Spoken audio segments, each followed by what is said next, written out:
an Arduino and a little LCD display that I had, and a hall sensor here, and I've got a button on the side here that I use to turn it on.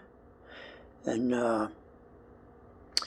down here I'm going to show it on working on this drill, and I've got a little flat magnet here on the end, and each time it goes around it times it, and then I average about 6 revolutions to get the reading.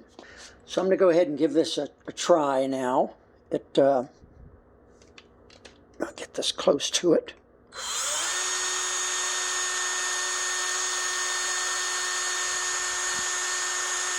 There, I think you can read that.